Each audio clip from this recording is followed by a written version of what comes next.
Daniel Mercer was bleeding into his own abdomen when he caught my wrist and whispered, "Don't save me, doctor. My family already stole one child's life, so mine could stay clean." The monitors kept time like small mechanical judges, and I knew the hardest part of that night would not be stopping the blood. But it started when he came through the ambulance bay doors. Tell me in the comments, would you have heard the real warning sign? The rain had been falling in thin, stubborn sheets since dusk, turning the ambulance bay into a mirror of red lights and smeared reflections. I was 18 hours into my shift, and the collar of my blue coat felt damp from old sweat and fresh antiseptic. When the paramedics rolled Daniel Mercer in, his sneakers were muddy, his hoodie was cut open, and his face had that stunned stillness I had learned to fear. He had jumped from a parking structure and survived the fall, badly enough to need us, but not badly enough to lose the choice of fighting. The radio report gave me pelvic pain, abdominal guarding, possible internal bleeding, and a history of major depression pulled from an old chart. I walked beside the gurney while the wheels rattled over the threshold and into the sharp, white noise of the trauma bay. Nurses snapped gloves into place, monitors chimed awake, and the room filled with the clean chemical smell that only hospitals mistake for comfort. Daniel was 34, pale under the fluorescent lights, with rain still clinging to his hair, like the weather had followed him inside. He answered questions when I asked them, but each response sounded borrowed, as if his voice had been left somewhere on the concrete below that garage. When I pressed his abdomen, he flinched, then apologized to me, and that apology landed heavier than the injury. His blood pressure was holding by habit, not by promise, and the CT scan confirmed what my hands had already suspected. He had a splenic injury, free fluid in the belly, and enough internal damage to turn a delay into a funeral if we respected it too long. I explained surgery in the plainest language I knew, because fear hears honesty better than jargon. He stared at the ceiling tiles, blinking slowly, while the trauma surgeon, Dr. Lena Brooks, reviewed the images over my shoulder. When I asked for consent, he turned his head toward me and said, with eerie calm, that he did not want to be repaired.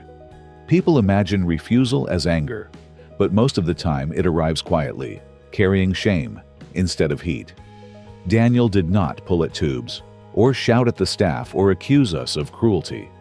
He only looked at me with the exhausted patience of a man who had already finished arguing with himself. "I know what this means," he said, his voice rough as sandpaper. "If I bleed out, let it happen." The room went strangely still after that, except for the suction canister humming in the corner like an insect that would not die. Because the injuries came after a suicide attempt, his refusal could not be separated from the reason he had wanted to die. I called psychiatry for an urgent capacity evaluation, and I asked our overnight social worker, Lila Moreno, to come down before the story hardened. Lila had a gift for hearing the sentence hidden behind the sentence, which made families nervous and patients feel seen. While we waited, Daniel's parents arrived soaked from the storm, carrying the smell of wet wool, expensive cologne, and old denial. His mother cried too fast. His father said too little. And neither one looked surprised enough for people who had nearly lost a son. I have worked long enough to know that some silences are built in a single moment, and others are mortared over decades. When Daniel saw his parents in the doorway, he did not ask for them, curse them, or even turn away. He just closed his eyes as if the effort of seeing them cost more blood than he could spare. That was when I understood the trauma on the scan was only half the emergency, and maybe not even the deeper half. By the time psychiatry arrived, the rain was hitting the ER windows harder, and the whole night felt like it was bracing for a confession. I stayed in the room when Dr. Naomi Feld from psychiatry pulled up a chair and lowered her voice to something almost parental. Daniel was alert, oriented, and painfully coherent, which is what makes these cases so dangerous. A confused patient is easier for the law to forgive than a lucid one who wants to die for reasons that make grim emotional sense. Naomi asked him why he refused surgery, and I watched his throat move before the words came, as if the truth itself had edges.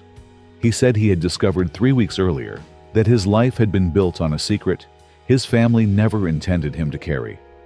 The story came out in fragments, the way glass falls after a window finally gives up. When Daniel was 11, a neighborhood boy named Owen Hale had been struck by a car outside a church fair and left with a brain injury that changed the rest of his life. The driver had been Daniel's 17-year-old brother, Caleb, drunk, terrified, and still protected by parents with money and friends in the sheriff's office. The police report blamed poor lighting, bad visibility, and reckless biking, and the Hales lost more than the case they tried to bring. Daniel had learned that the scholarship fund, the family home, even his college tuition had survived because his parents buried what should have ruined them. Naomi asked him the question every psychiatrist hates and every desperate family dreads. Did he want to die because he felt guilty, or because he believed death was the only moral correction left? Daniel answered without hesitation, and that certainty chilled me more than panic would have. He said he had spent his whole adult life enjoying doors that opened because his family stayed respectable, solvent, and untouched by scandal. Then he said surviving surgery felt too much like accepting one more stolen gift. His mother broke before the sentence had fully settled, her sobs wet and theatrical in the brittle hospital air. His father did not deny the accident at first, which told me more than any denial could have. He said they had been protecting their children, protecting the family, protecting the future, as if those words had not already done enough damage. Lila stood near the foot of the bed with a legal pad in her hand, but she was not writing anymore. She was watching Daniel's face, the way rescue workers watch unstable buildings, knowing collapse can happen while everything still appears upright. Meanwhile, his body was making its own argument against delay. His pressure drifted downward, his pulse climbed, and the tenderness in his abdomen hardened into a warning we could not negotiate with. Lena came back in, scrub cap dangling from one hand, and told me we were closing in on the point where an operating room would stop being a choice and become a rescue attempt. I explained that to Daniel as gently as I could, but my words sounded thin against the weight of what he had just uncovered. "I understand," he told me, and then he added, "That doesn't mean I consent." I remember the feeling of the monitor light on my cheek and the stale taste of coffee at the back of my mouth. I remember thinking that medicine trains us to measure capacity and logic, but despair can wear logic like a tailored suit. Naomi was not ready to clear his refusal, not with an active suicide attempt behind it, and moral self-erasure driving every answer. Lila quietly asked for the Hale family's names, and Daniel gave them through clenched teeth, as though even that felt undeserved. By then, the room had split into two emergencies, moving at once: the blood he was losing, and the story that had made him willing to lose it. Hospitals love the illusion that every crisis can be solved by finding the correct protocol and standing inside it. That night reminded me how thin protocol becomes when law, trauma, guilt, and time all arrive in the same room. Daniel's injuries were life-threatening, but he was still conscious enough to voice refusal and explain his reasoning. If we honored that refusal and he died, we might be preserving autonomy that had been poisoned by suicidality and fresh moral shock. If we overrode him too early, we risked turning medicine into one more institution, deciding his body mattered more than his conscience. Naomi and I stepped into the hall, where the air was colder, and every passing stretcher made the floor tremble under our shoes. She said his thinking was organized, but the organizing principle was self-destruction dressed as justice. I said the law would care about whether he grasped the risks, and she said the deeper question was whether hopelessness had narrowed his future until death looked like ethics. Neither of us spoke for a second after that. because sometimes the right sentence only reveals how impossible the choice remains. Through the glass, I could see Daniel staring at his own hands as if they belonged to the wrong man. Lila began making calls from the social work alcove, her voice low, steady, and relentless. Within an hour, she had tracked down Owen Hale's older sister, Rebecca, who now handled most of his care in a town 2 counties away. Rebecca did not shout when Lila told her there had been a confession in fragments and a patient collapsing under inherited guilt. She only asked whether her brother was finally being remembered as a person instead of a file everyone buried. Even over speakerphone, I could hear fatigue in her voice, the kind that comes from carrying another life beside your own for too many years.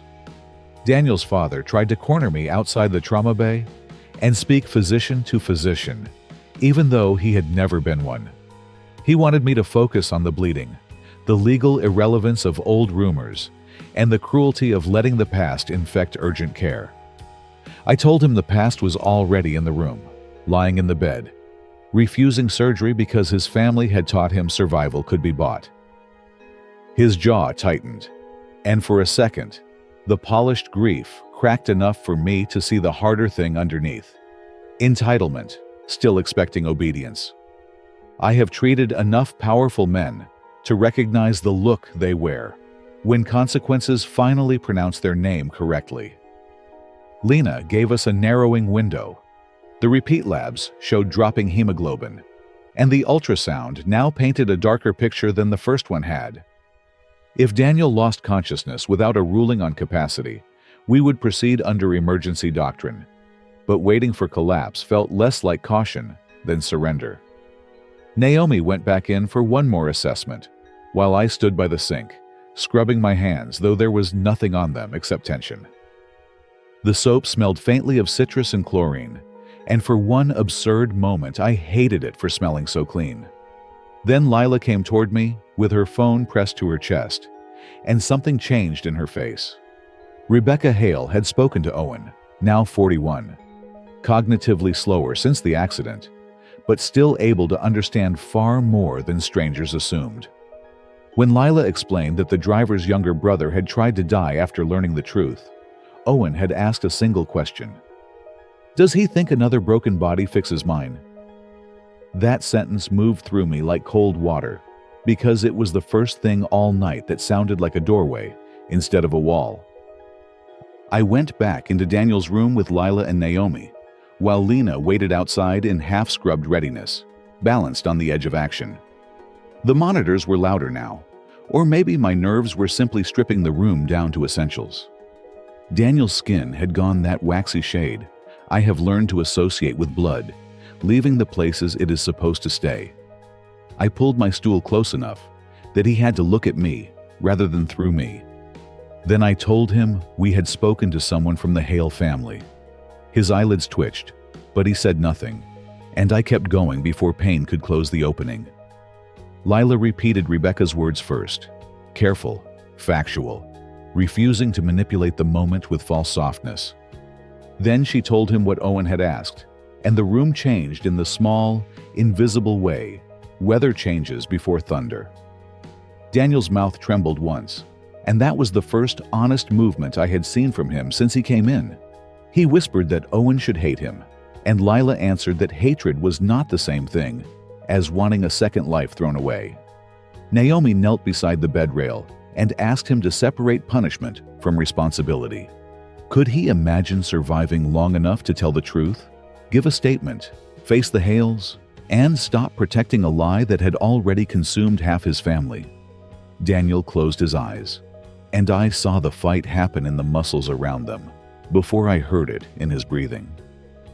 A person deciding to live does not suddenly look peaceful. Usually they look cornered, furious, and terribly young. When he finally nodded, it was so slight that I almost mistrusted my own relief. Lena did not waste the second chance. The operating room doors opened for us in a rush of colder air, brighter light, and the familiar metallic smell of sterilized instruments waiting without opinion. As we rolled Daniel down the corridor, his mother tried to touch his shoulder, but he turned his face toward me instead. Not because I mattered more, I think, but because strangers can sometimes hold less history than blood.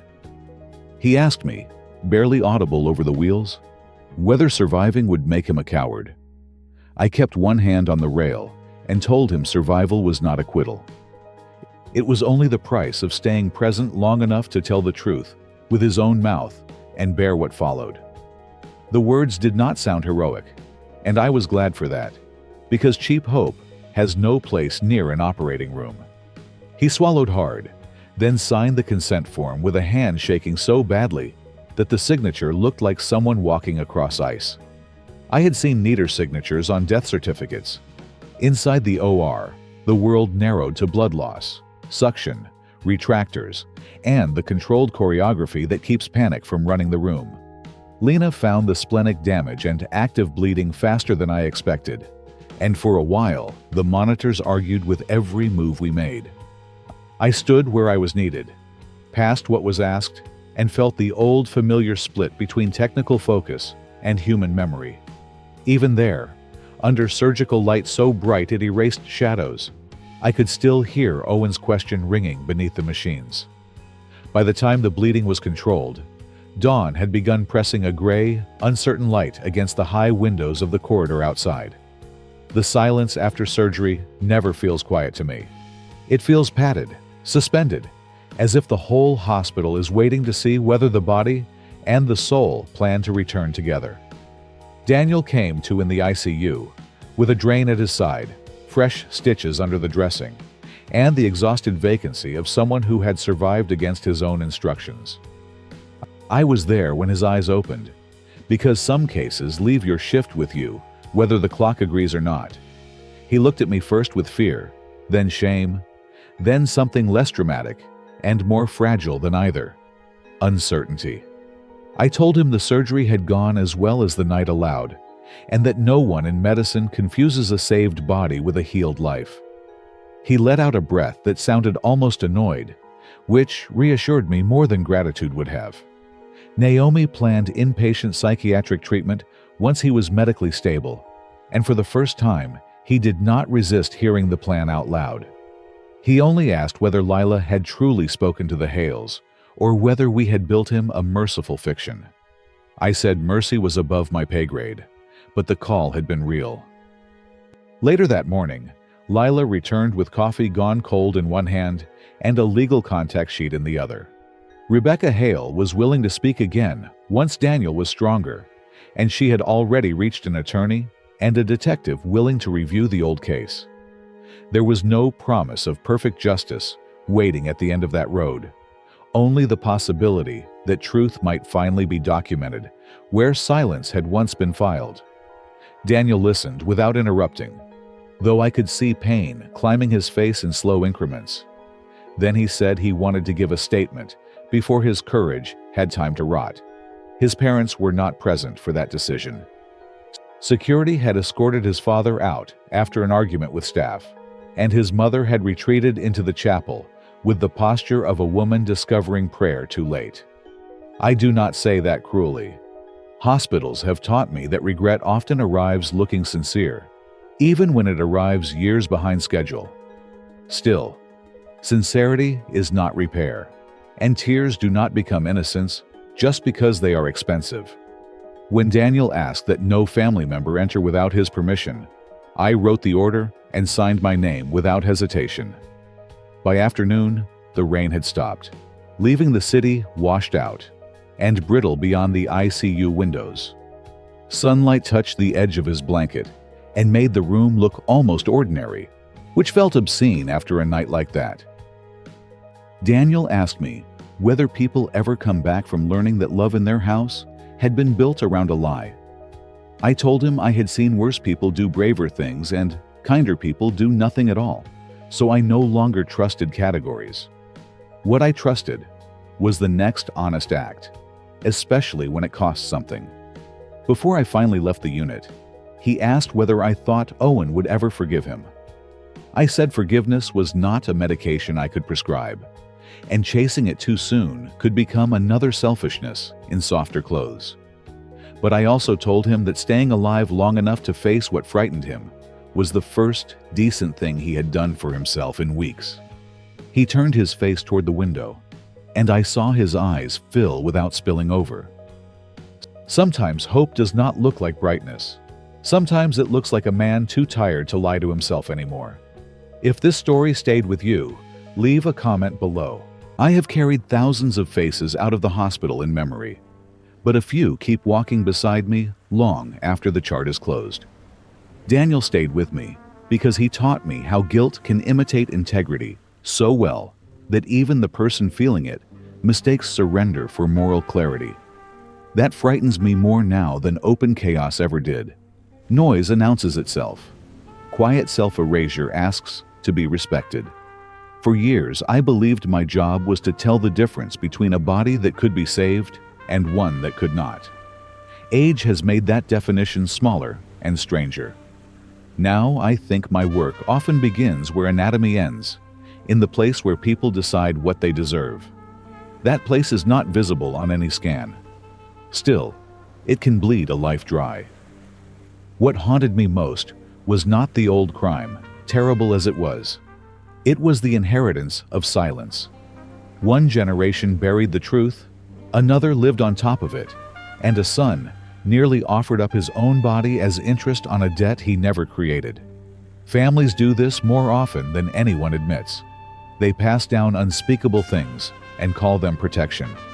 I remember Owen's question more clearly than anything said under brighter lights. Does he think another broken body fixes mine? There was more medicine in that sentence than in half the textbooks stacked in our resident lounge. Pain does not become justice just because it changes owners. Sometimes the first ethical act is refusing to multiply damage. That case also reminded me that survival is not innocence, and it is not punishment either. It is simply time. Time to confess. Time to repair what can be repaired. Time to stand still when apology feels too easy. Time to hear the people who were harmed before asking to be understood. A surgeon can buy that time with skill and steel. What a person does with it is the harder operation. When I left the hospital that morning, the pavement was still wet, and the air smelled like rain cooling on concrete. My stethoscope felt heavier than usual against my neck, but not because the shift had been long. It was heavy with the old lesson I keep relearning. Saving a life is sometimes the smallest part of helping someone live. The rest begins after the bleeding stops. The rest is truth.